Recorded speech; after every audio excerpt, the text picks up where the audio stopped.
part of the Press Play Podcast Network. Gentlemen across the nation, I have an urgent message for you. This episode is brought to you by Manscaped. The brand that took your balls to space is now launching them into the ultrasphere. Introducing the Lawnmower 5.0 Ultra, featuring a new cutting-edge design and next-generation dual skin-safe blade heads for different shaves. It's pretty much a spaceship to take your boys downstairs to the next level. Join the 9 million men worldwide who trust Manscaped with the brand new Lawnmower 5.0 Ultra. Just go to manscaped.com for 20% off plus free shipping with the code PRESSPLAY. High tech for low places. Manscaped.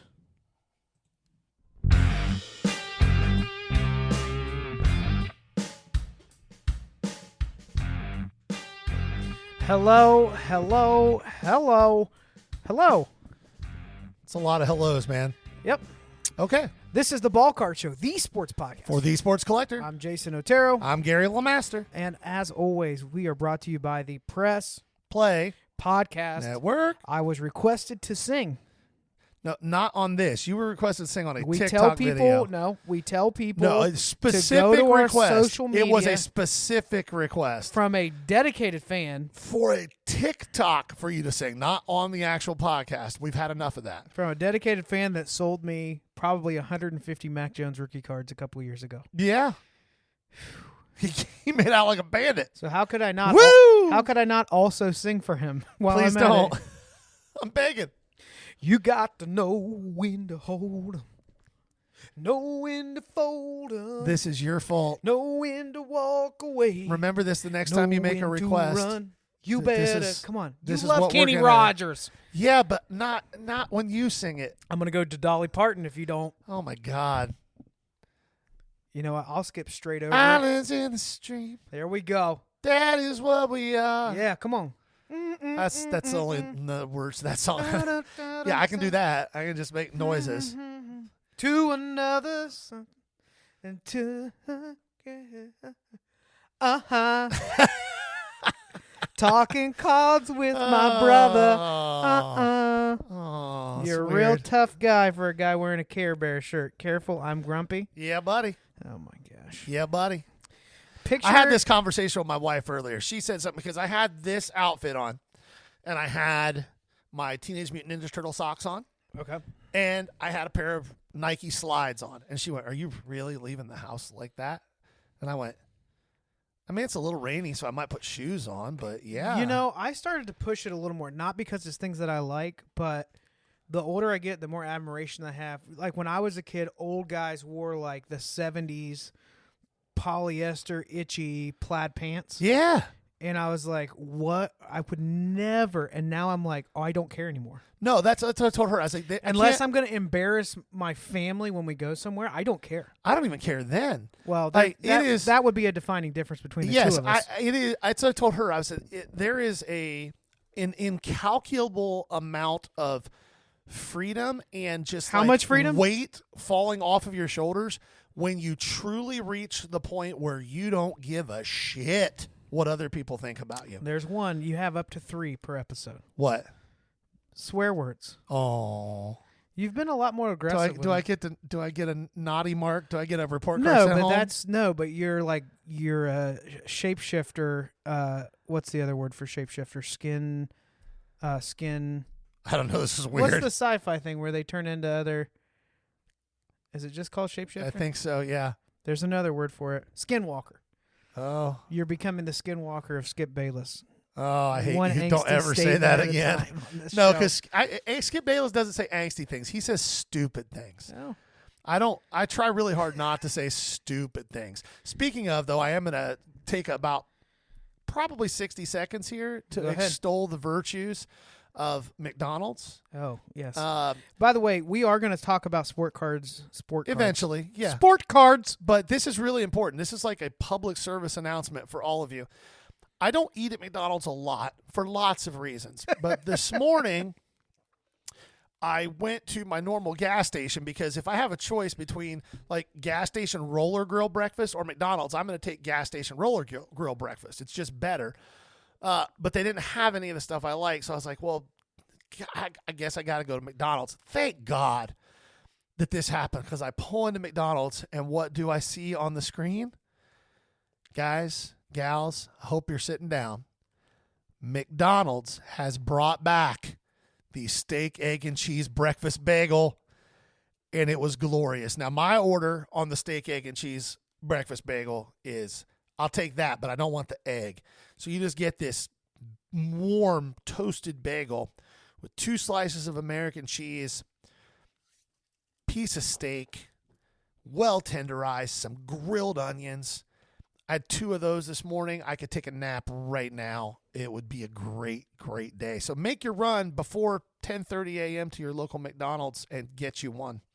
Yeah, if McDonald's wants to pay us for that, that would be awesome too. Yeah, that would be awesome. But either way, it's just, I feel like I owe it to our listening base to make them aware when something glorious returns to a drive-through near them. That's fair, and we appreciate you for it. What I'm really enjoying is that I'm over here passionately sharing this riff, and you're just digging through this box of cards that you forgot that you even had, and you're just absolutely pulling out loads and loads of stuff. It's kind of fun. Yep. Sorry, was it rude? I mean, just a little bit. It's okay. The thing is, people assumed I was giving you undivided attention. They can't see it, so when you tell them that I'm ignoring what you're saying, it makes me look bad. Yeah. But but if you're like me, you wouldn't care if you looked bad. What's the second time I've heard you talk? I can only listen to so many discussions about McDonald's breakfast sandwiches. Steak, egg, and cheese breakfast bagel, no egg. Steak delicious. and cheese. Yeah. Steak and cheese with some grilled onions. Mwah. Are there grilled onions in it? Delicious. All right, great. Let's continue. And what do you say we take a shift to the sports card realm? Okay. Big news this week. One, we'll go ahead if you haven't heard the update. It looks pretty obvious that Shohei wasn't gambling, just like I said, and Gary did not. Wow. I just knew you wanted to do that so badly that I took it away from you. Yeah, it was. It's been really fun the last 24 hours on social, watching people either go completely silent, not engage with the new information at all because they were so vociferous that he was some kind of gambling mastermind.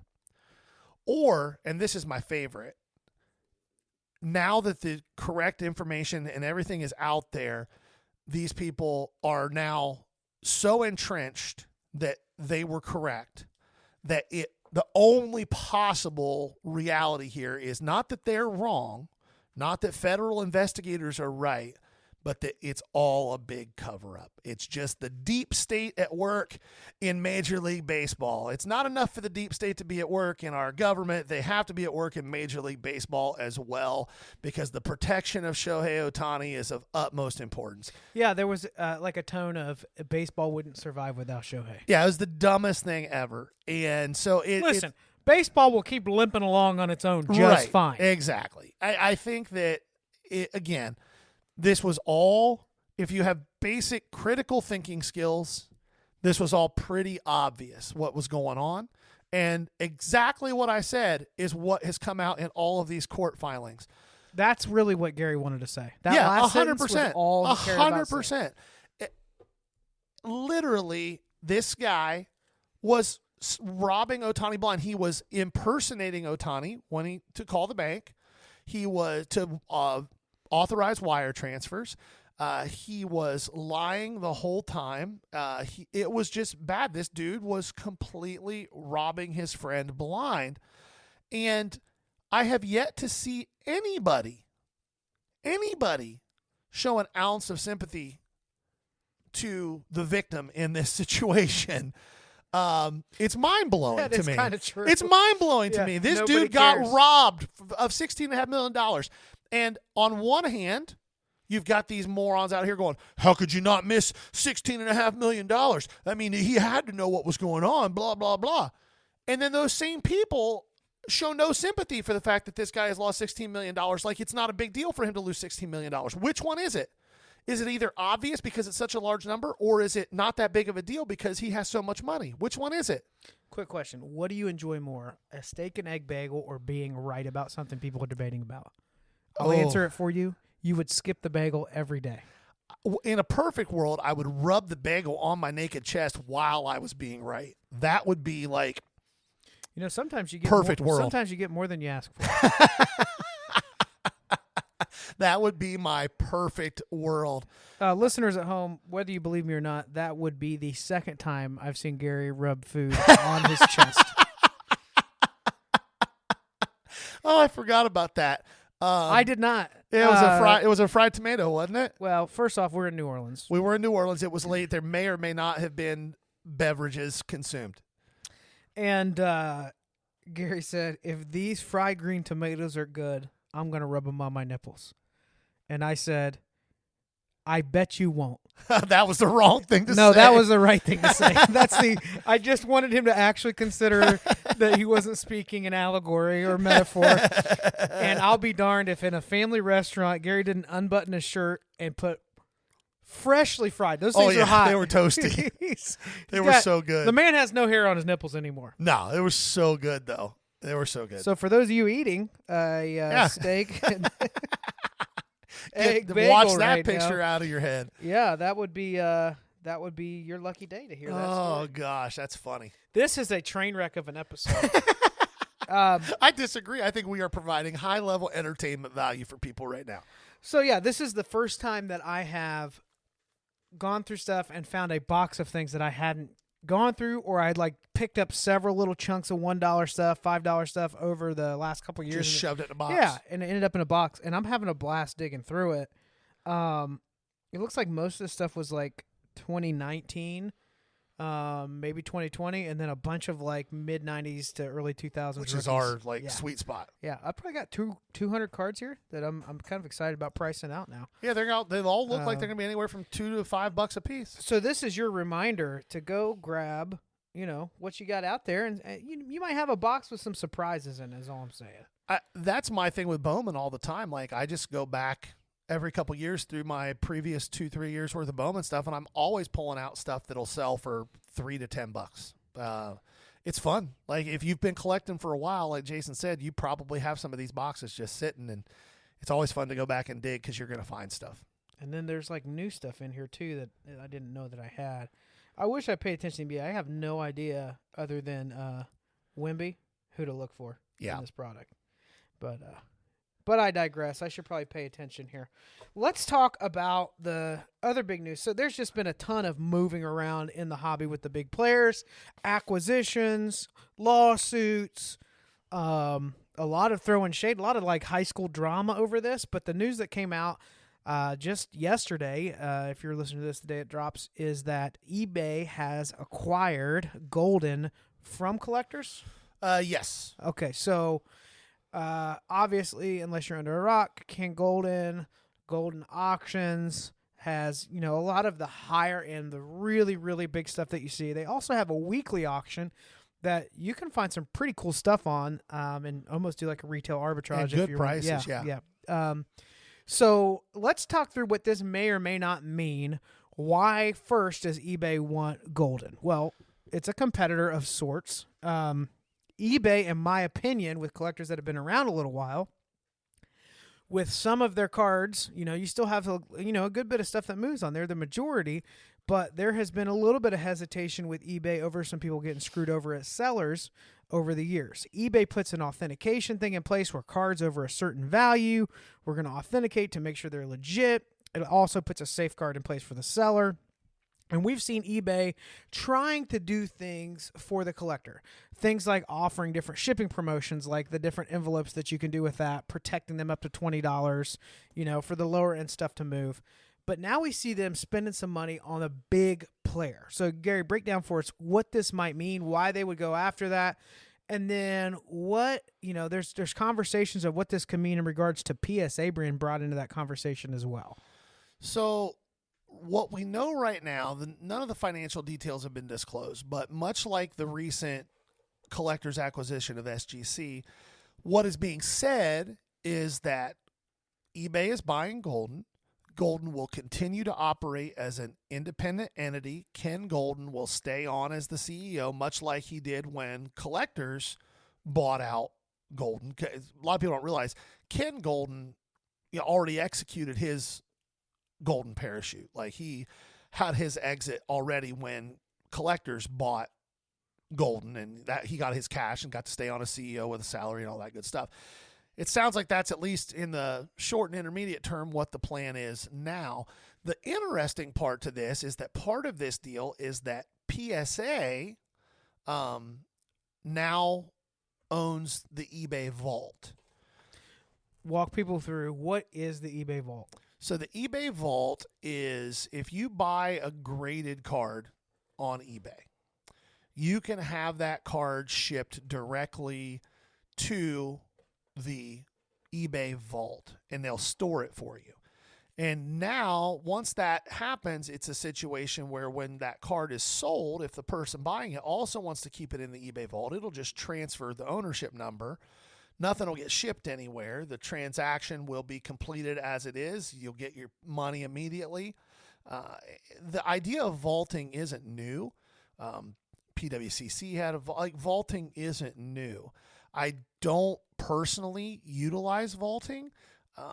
I like to, and this makes me sound really old, but if I own something, I like to be able to pick it up and touch it and feel it and do what I want to with it. Not have it at somebody else's. Oh, part of that was too You like much. that? No, I did not. I don't want it to be in somebody else's possession. I don't want it to be at risk somewhere else. And I know that there's insurance and things that cover that, but that isn't the point. I'm a control freak, so I don't want my property being controlled by somebody else. Say that again. I think everybody already knows. Okay. It's pretty straightforward.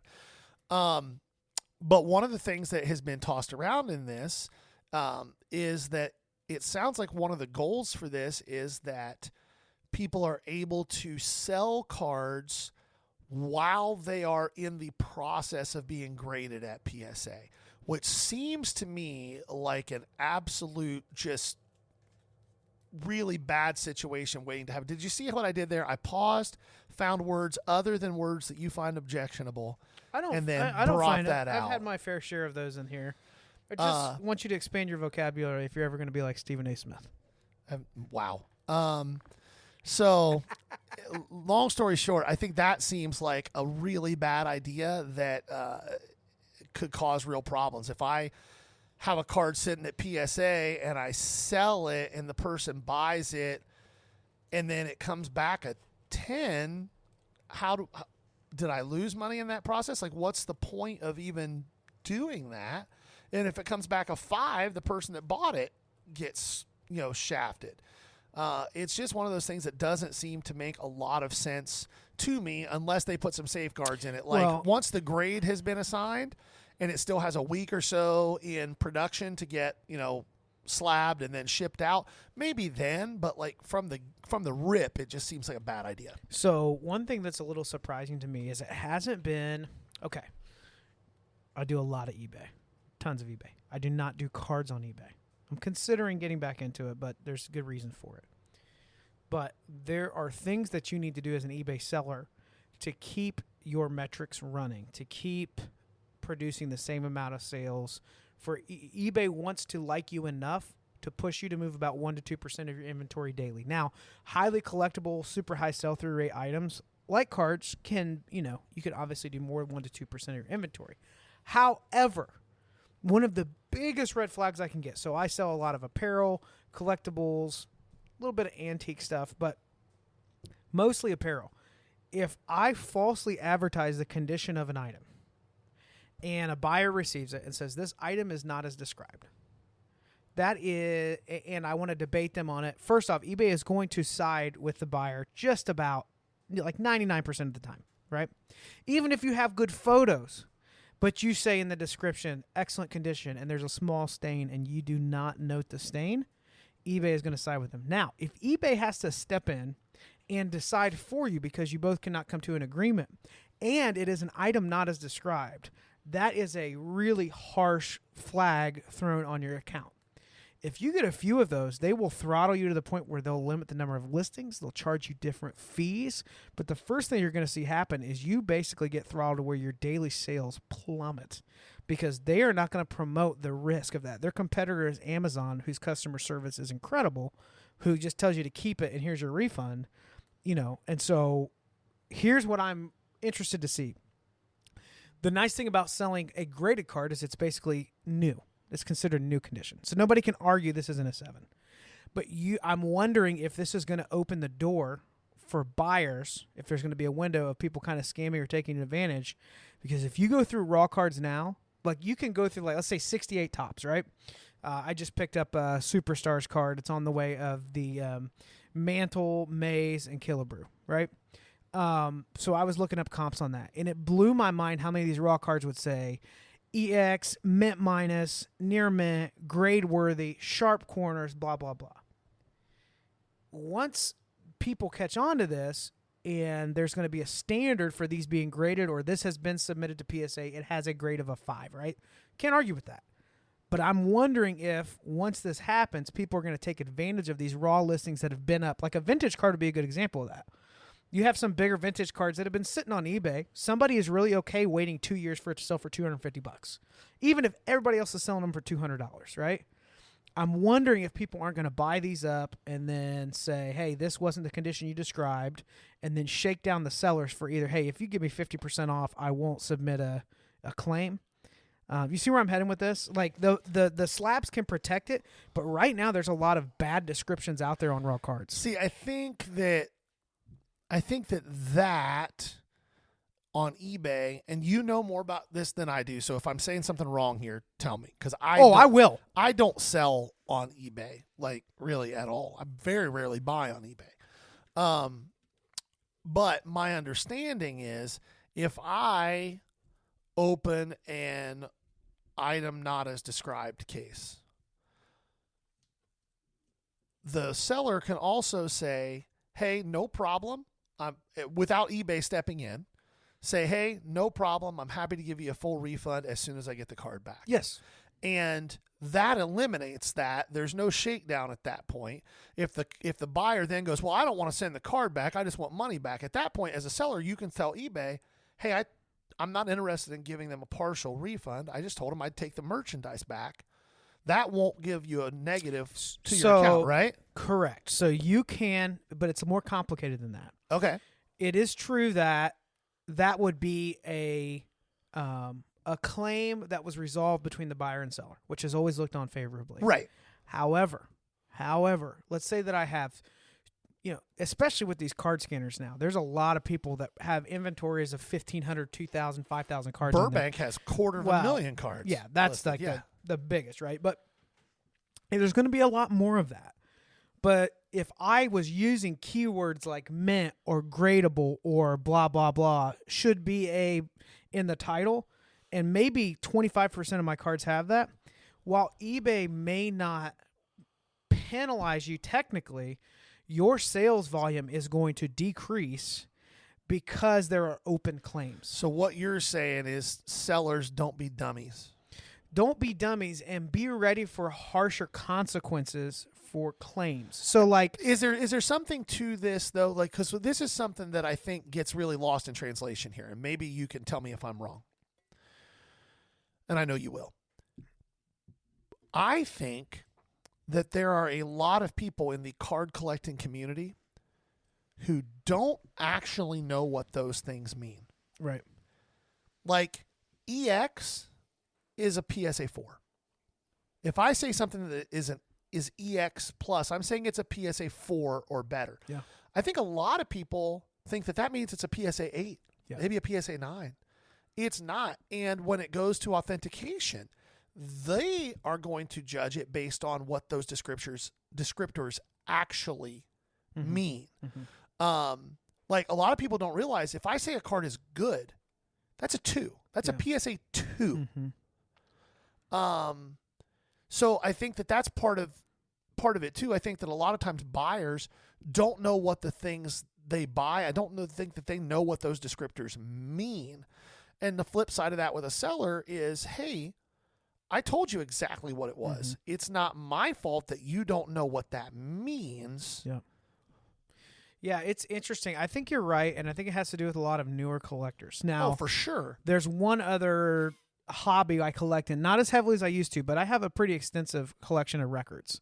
And there's some really nice ones and some pretty valuable ones in there. there is a golden standard for grading records. And I can tell you this. You better know exactly what VG plus, VG plus plus, near mint minus, and mint or excellent means on a record.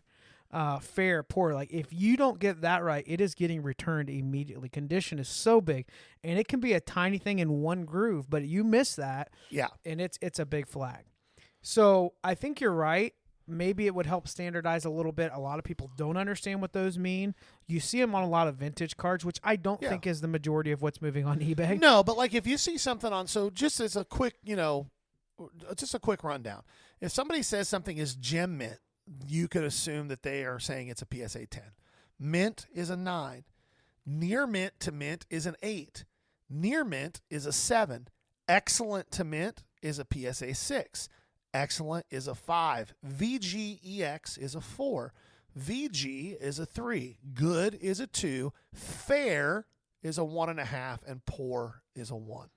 So VG/EX is a 4. Is that what you're correct? saying? Yeah. And on vintage cards, depending on the card, that's not a bad grade. No, right? not at all. And you'll see a lot of them listed that Yeah. way, even if they're better, because the seller's trying to avoid the issue you're talking about. Yeah. So the thing to consider too is this: eBay. So I sell you a card, and I said that it was near mint, and it's clearly probably a 4, right? And you say, hey, this is not the condition you described. And I say, okay, send it back to me. That's going to take about a week. eBay is going to be, hold on, let's make sure that Gary handles this customer well. They'll never advertise this. They'll never put it in their policies, but I can tell you with certainty, and even in the networks I'm in that do reselling, thousands of people, during that time, your volume and your conversion rate is going to decrease significantly. They're going to watch and see. And the problem is this: you can do everything right and just have people that'll say, I'm going to submit every card I get and say that item is not as described, because 2 out of 10 of these are going to either tell me to keep the card or give me half off. Right. And so they can't say they're going to extort you with a bad review, but it can greatly affect it. So there's intricacies in buying and selling with eBay with a store, and I'm wondering if this will have any kind of impact or bearing on it. So is the especially the raw market. Is the strategy then, in your mind, if you want to sell cards on eBay, is the strategy to stick with the $20 and under market, PWE, eBay standard shipping, and call it a day? Or that plus just graded stuff and avoid raw stuff over $20? If you're selling, just know that it's a risk. I think you can look at somebody's store and look through their reviews. You can see if they have, like for me, anything under a 98% positive feedback, and I'm like, okay, let me see what it is. Now, it's possible one buyer bought 20 cards and was mad at the seller and just gave him a bad review on all of them. Right. But you'll be able to see that if it's the same person. Does eBay ever give you the benefit of the doubt once you've established? They say they do. Okay. The one thing that they did add was sellers can now reply to bad feedback. I wish they would let sellers leave bad feedback for buyers. Because I think what happens in the card world... You can leave feedback for the buyer. But it's positive only. You can't mark it as negative. Now, you can say negative things in the feedback, but it's going to show up as positive feedback. I think that happens... One of the biggest problems for me, and it's one of the biggest reasons I don't sell on eBay, is I don't have the desire to sell low-end stuff. So if I'm going to sell stuff, I'm going to sell nice stuff because it's the only thing that makes sense to me. Otherwise, I'll just sell like I do now on shows and on Facebook. Mm-hmm. But I think that one of the things that really deters people is how often people are just trying to create new comps with no intention of actually buying anything. I can't tell you how many times I see people like, this card sold for, $3,200. Well, when you go check Terapeak, it was never paid for. And it's just somebody's shilling to set a new comp for their card. Guys come in at the last minute. They have a card for sale. They want it to sell for what they want to sell it for. So they'll come in and just bump that auction and never pay for it. Mm-hmm. Like, I think that's a bigger issue, and eBay doesn't do anything about that. They couldn't care less. Yeah. Now, talking to a couple people that do a ton of cards on eBay, and I'm even in a monthly call with people that do this full time that are just doing cards. because I really like picking their brain. Most of them are on eBay, and they say if you have the right stuff, collectors are really there for you. So I would say this: the most safe product to sell is in a slab. Okay. Can't debate it on that. You better ship it right. Yep. Don't be lazy on your shipping. Put it in a box. Pay for a box and charge for it in your shipping, right? Yeah. Or if you're going to ship it in a bubble, package it properly between two pieces of cardboard. If you don't want to cut your own cardboard, there's some companies out there that literally make corrugated plastic pieces that are cheap for you to use as packing material. So I would say yes with that. Raw, probably up to $20. Vintage raw is where you'll kind of have to be careful. Be ready for sellers to have a lot of questions. Vintage collectors, I mean, that's what makes this weird. They're less concerned a lot of times with the number and more concerned with the presentation. Correct. The color, the edges and all that. The back of the card, you're going to ask for that more. So just be ready for it. My big thing is there may be an upside here, and there may be a play for people that invest and are getting inventory. If they said there was an option to submit to grading with the purchase, right? So let's say it's in the vault. I want to buy this, and I want to go ahead and give eBay another $20 to go ahead and grade it, okay? And then I'll decide if I want to keep it in the vault or send it to me. I would kind of like to play that game because I have a little bit of a chance to take a look at the card. Here's my concern, though, because you're going to watch a lot more 6s and 7s pop up if this happens. Because you cannot look at the surface. There is no way you can have a clue unless it's severely damaged what the surface on a card is going to be. Unless occasionally you get a seller who's extremely conscientious and takes lots of close-up photos from different angles, but very rarely. Most people are trying to hide imperfections when they take pictures. Now we're going to be back in that situation again where it's like you said, they said. So if this happens, what would eBay do to protect the seller? You have no way. You're just answering questions. You don't know what's going to happen. My opinion is that eBay doesn't care about the sellers. Well, and that's for the most part. And that's going to be the issue. So I have good customer service and say, let me take a few more shots. I'll put a light on this card. I'll try to catch the surface. But let's say I miss, like what's a really common thing people miss? Oh, yeah. So like the stamping on a Chrome card, it can be off from the image. What do they call that? Ghost stamp or whatever? Yeah. That's a really common thing that happens. A product that this happened a ton on was that NBA Hoops Premium. With the jaw and the Zions. I remember I sent off a Zion that was like $130 raw, and it came back a 6 because the stamp was not in line. Was offset, like an eighth of an inch, yeah. That's something that could easily be missed with a photo. So am I going to go back to the seller and say, you sent photos and you told me it looked pretty clean. How is it pretty clean if it got a 6? And eBay's going to say, well, what are you going to do about this, seller? And I'm going to say, as a buyer, well, I only bought this because I thought it could blah, blah, blah, blah, blah. Now it's in a slab. What does the return look like? Who's going to pay me my $20 back? That's the it's that's the get question. Weird. That's where it really falls in, where I think that what they're talking about seems like a very bad idea. Unless they're going to put real seller protections in place. Like the only thing eBay's done for sellers in the last 5 years of sports cards that has been a net positive for sellers is they eliminated the buyer's remorse. Like you have 3 days for a buyer's remorse claim. After that, it has to fall under something else. Here's where it gets tricky. If you want to be a top-rated seller, you must offer at least 30-day free returns.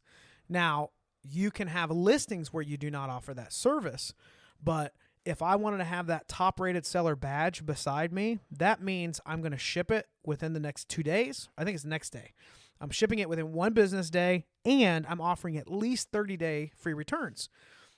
I will not do that with cards that have a high like a raw card. I would not offer that. So in that case, I wouldn't be a top-rated seller. I can set my own metrics. I don't get that little bit of a discount on fees that I do with other stuff, but it doesn't incentivize your best customer service to, I don't know. I guess there's a lot of ways this can go wrong is what I'm saying. Yeah. I don't see a ton of upside on that. I love the idea of being able to submit something to grading without seeing it, but at least when you do that in a break, if you trust the guy that's breaking it, which is hard to come by these days too, say, hey, if you don't think this has a chance at a 9, don't even send it. Right. So Anyway, I didn't know we were going to get that into eBay in the weeds there. No, I mean, we've cracked out a whole episode here. Yeah. Well, I guess we'll tell them that we're about to wrap up then. Before we do that, let's do a couple updates. So, one, we have the 5K challenge update. If you haven't heard about it in a few weeks, it's because Gary and I have just been stalled. We're perplexed. Anybody want an Arenado purple color match? Or a PSA TJ 10? Watt rookie auto color match as well. Yeah, that's a pop too. Like, if so, hit us up because we'll make you good deals. Last week I had somebody pick it up in the showcase, and then they grabbed the Manny Machado to 62, and I was like, all right, finally, we're going to do a bundle deal here. We'll get this sold. And they're like, I just didn't plan on spending this much money. They were coming to dig dollar boxes. And I said, well, there's an ATM just down the hall. And they said, I'll be right back, and they never came back. So we're in a spot where, if you followed it, we had several transactions. We've hit this like $350 to $600 range. Yeah. And the stuff we picked up, I think we got a little too smart and too smart for our own good here. Clever. This is a color match Arenado 10. You're not going to see a lot of these. This is a few years old. And you were like, these Watt autos are hard to come by. Yeah. There's not a lot of products even did this in. This is low pop, but is it liquid? And I think that is what we have screwed up on. So we want to keep this challenge moving. We're going to do this. We have a show coming up in Washington, PA. Big one. The weekend of Cinco de Mayo. And if we do not move our cards through there, we are going to put an exception in so that we can keep this challenge moving. Buy them from ourselves. We'll buy them from ourselves at the price we paid for them, not the price we think we can get out of them. Correct. So once we do that, then we'll just reposition and buy again. And you know what'll happen the next week or two? They'll sell. They'll sell. Yeah, probably. But that won't be our problem then. So that's our plan. I mean, that gives us another 3 or 4 weeks. I've got a show between now and then. You probably have oh no, you're going to be out of town. I'm on vacation, bro. So, after we got one more episode this month before I go on vacation, you guys are going to get this episode. You'll get one next week, and then we'll have a week off. Yep. So anyway, be paying attention for that. Anybody that's Arenado or Watt collector, hit us up on the socials. We would love to make a deal, and I guarantee you we both would be interested in making a deal. Yes. We had a number in mind. Now, more important than money to us is our pride. And moving forward. Yes. I feel like we're just feet in concrete right now. When I beat Gary, and I'm the underdog here, we know this. When I step up bottom of the ninth, and they're like, oh, great. It's game 7. What's Aaron Boone going to do? You know what I mean? That guy's been in the league for a minute, and I'm like, I've got one swing left, guys. And I put that over the left field wall, and I dropped to a knee on the swing because I'm that committed. And we are not talking about a $1,000 card, but no, we've gone. Gary's card that lost is worth $3,000, and he has to give me enough money that it hurts. I'll be the first one to be sending you a little tip and a thank you for buying my Nolan Arenado. That's my elevator pitch. Oh, gosh. Well, okay. I guess that's a good way to wrap it up. It's been the no, we got one more. What we got one more. One more thing. What? Fanatics. We got this event coming up. The same time. Oh, it's the East Coast National. Yeah. It's a 3-day event, and it's going to have lots of celebrities. It's like $475 for a ticket to the 3-day event. However, that does not include any of the meet and greets with the famous people that are going to be there. Because Tom Brady's going to be there. It's going to be. Have they announced any signatures yet?